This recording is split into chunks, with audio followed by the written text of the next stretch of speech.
Donald Trump welcomed by the to the royal court by Saudi Crown Prince Mohammed bin Salman. He'll later head to Qatar and then on to my home base, the UAE, later this week.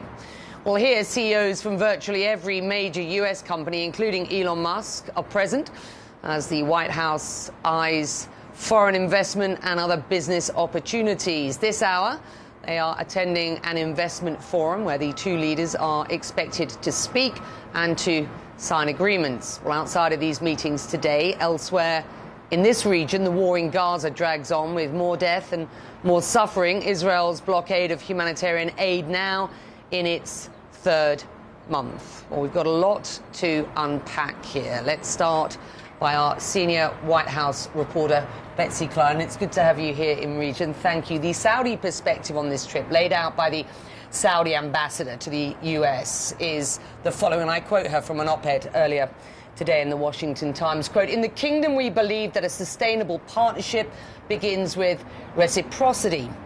She talks about the importance of this relationship being mutually beneficial. I know from the US perspective, this is primarily about getting deals done. Saudis want slightly more than that, it has to be said.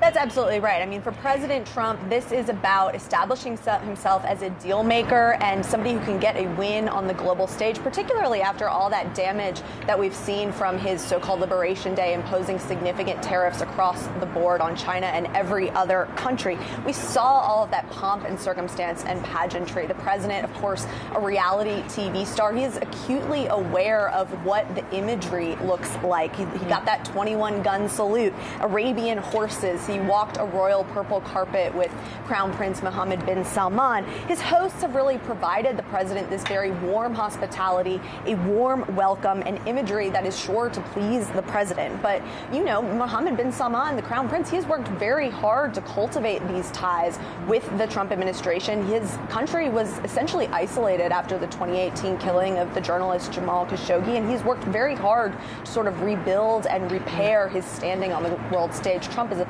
important part of that. Now, I'll give you some observations here as far as atmosphere is concerned, because I was at the lunch just earlier, the official welcoming lunch. The entire Saudi cabinet was there. I mean, those who power the engine of this economy and society there alongside the Crown Prince.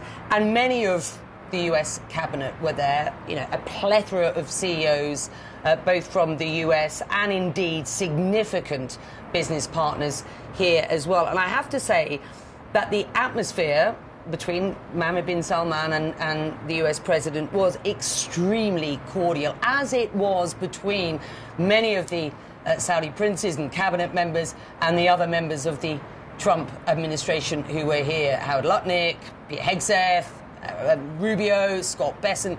So atmospherically, as we move into what is going to be a very, you know, busy 24 hours, it looks like there is some warmth, some certain warmth amongst these two administrations.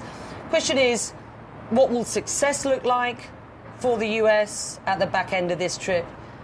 And conversely, to a degree, what will success look like for the Saudis?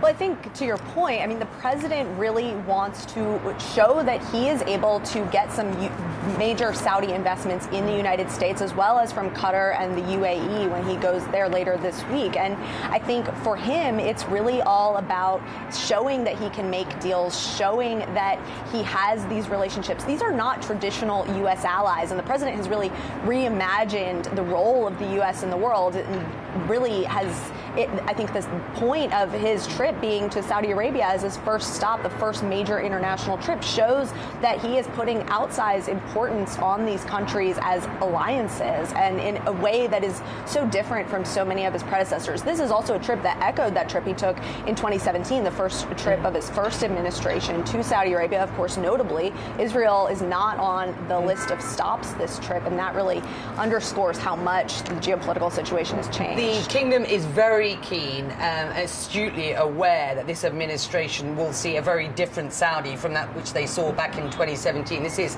a place, frankly, transformed, both so far as society and the economy is concerned.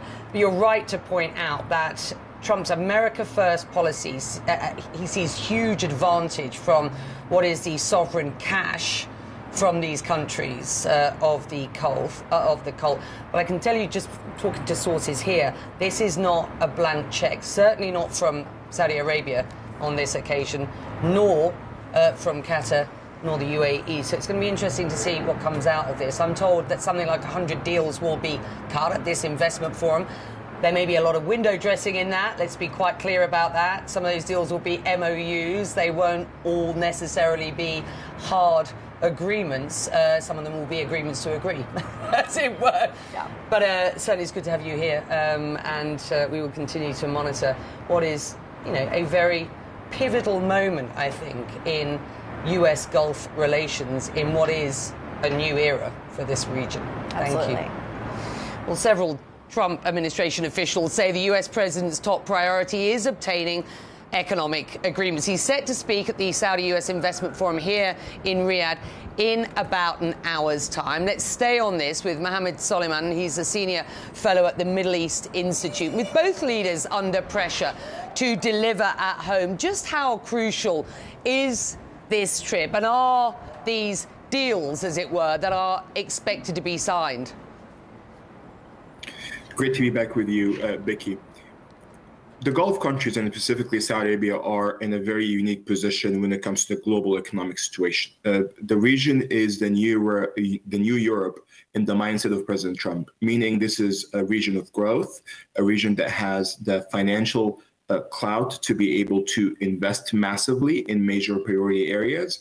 And clearly he sees this region as a big priority area for his own economic agenda when it comes to securing deals for his own for American companies that want to make sure that they have access to overseas markets that's high growth, very relevant, that could act as a force multiplier for American companies in third market opportunities. Trump wants to showcase massive Saudi investment into the US, while MBS seeking American backing for what is this ambitious vision. We were just discussing my observations of what was very cordial relations. I mean, the lunch ahead of this investment forum this afternoon that I attended just earlier on with about 250 people.